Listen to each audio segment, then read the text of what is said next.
Chief guest ಆಗಿರುವಂತ ನಮ್ಮೆಲ್ಲರ ನೆಚ್ಚಿನ ಜನಪ್ರಿಯ ಜನಪರ ನಾಯಕರಾಗಿರುವಂತ ಸನ್ಮಾನ್ಯ ಶ್ರೀ ಡಿ.ಕೆ. ಸುರೇಶ್ ಸರ್ ಅವರು ಕಾರ್ಯಕ್ರಮಕ್ಕೆ ಆಗಮಿಸಿದ್ದಾರೆ. ಅವ್ರಿಗೆ ನಮ್ಮೆಲ್ಲರ ಪರವಾಗಿ, ಚಿತ್ರತಂಡದ ಪರವಾಗಿ ಕಾರ್ಯಕ್ರಮಕ್ಕೆ ಆತ್ಮೀಯವಾಗಿ ಬರಮಾಡ್ಕೊಳ್ತಾ ಇದ್ದೀವಿ.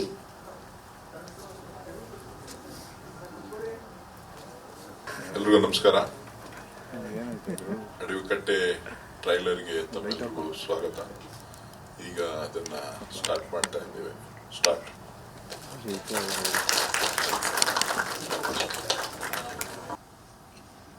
ಅಡವಿಕಟ್ಟೆ ಸಿನಿಮಾ ತಂಡಕ್ಕೆ ಮತ್ತು ಮಾಧ್ಯಮದ ಎಲ್ಲ ಸ್ನೇಹಿತರಿಗೆ ಸ್ವಾಗತ ಹಾಗೂ ಅಭಿನಂದನೆಗಳು.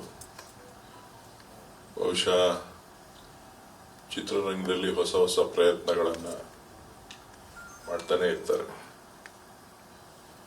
ಹೊಸ ಹೊಸ ನಾಯಕತ್ವ, ಕತೆ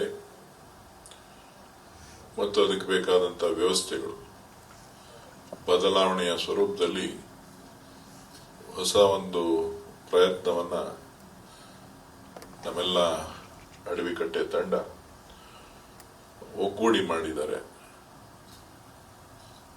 ಕತೆ ಸಸ್ಪೆನ್ಸ್ ಅಂತ ಹೇಳಿದ್ದಾರೆ. ಯಾವಾಗಲೂ ಸಸ್ಪೆನ್ಸ್ ಆಗೇ ಇರಬೇಕು, ಮುಕ್ತಾಯ ಆಗೋವರೆಗೂ, ರಿಲೀಸ್ ಆಗೋವರೆಗೂ. ಸೊ ಒಂದು ಹಳ್ಳಿಯ ಜೀವನ ಅಂತ ಕಾಣಿಸ್ತದೆ ನನ್ನ ಟ್ರೈಲರ್ ನೋಡಿದಾಗ. ಹಳ್ಳಿಯ ಜೀವನ ಹೊಸ ಯುವಕರ ಮಾನಸಿಕ ಒತ್ತಡಗಳು ಯಾವ ರೀತಿ ಕೆಲಸ ಮಾಡ್ತದೆ ಅಂತ ಇರಬೇಕು ಅಂತ ಕಾಣಿಸ್ತದೆ. ಸಸ್ಪೆನ್ಸ್, ಅದು ಸಸ್ಪೆನ್ಸ್ ಆಗಿ ಯುವಕರ ಭಾವನೆಗಳು ಯಾವ ರೀತಿ ಕಾಡು ಕಡೆ, ಅಡವಿ ಕಡೆ ಕರ್ಕೊಂಡು ಹೋಗ್ತದೆ, ಅಲ್ಲಿ ನಡೆಯುವಂತ ಘಟನೆಗಳು.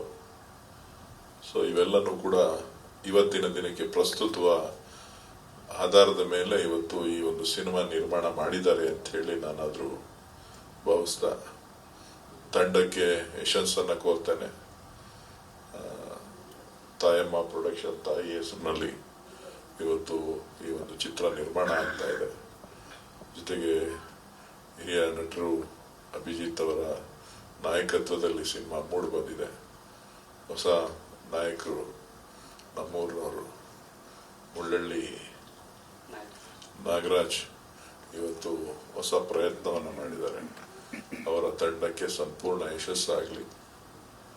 ಯಾವುದೂ ಅಸಾಧ್ಯವಾದದ್ದಿಲ್ಲ.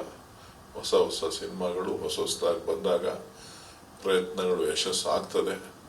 ಖಂಡಿತ ಈ ಒಂದು ಸಿನಿಮಾ ಕೂಡ ಈ ಒಂದು ಯಶಸ್ಸನ್ನ ಕೊಡ್ತದೆ. ಅದಕ್ಕೆ ತಾವೆಲ್ಲರೂ ಕೂಡ ಕರ್ನಾಟಕದ ಕನ್ನಡಿಗರ ಚಿತ್ರಗಳನ್ನ ಪ್ರೋತ್ಸಾಹಿಸಬೇಕಾಗ್ತದೆ. ಹೊಸ ಭಾವನೆಗಳನ್ನ ಅರ್ಥ ಮಾಡ್ಕೋಬೇಕಾಗ್ತದೆ. ಎಲ್ಲೋ ಒಂದು ಕಡೆ ಕನ್ನಡ ಉಳಿಬೇಕು, ಕರ್ನಾಟಕ ಉಳಿಬೇಕು, ಕನ್ನಡ ಚಿತ್ರರಂಗ ಉಳಿಬೇಕು. ಆ ಚಿತ್ರರಂಗ ಉಳಿಲಿಕ್ಕೆ ಕನ್ನಡಿಗರ ಪ್ರತಿಯೊಬ್ಬರು ತಮ್ಮದೇ ಆದಂತ ರೀತಿನಲ್ಲಿ ಚಲನಚಿತ್ರಗಳನ್ನ ಪ್ರೋತ್ಸಾಹ ಮಾಡತಕ್ಕಂತ ಕೆಲಸ ಮಾಡಿದಾಗ ಯಶಸ್ಸನ್ನ ಕಾಣಲಿಕ್ಕೆ ಸಾಧ್ಯ ಆಗ್ತದೆ. ಇನ್ನು ಹೆಚ್ಚು ಹೆಚ್ಚು ಹೊಸ ಸಿನಿಮಾಗಳು ಬರಲಿಕ್ಕೆ ಅವಕಾಶ ಆಗ್ತದೆ. ಯಶಸ್ಸು ಕೂಡ ಸಿಗ್ತದೆ.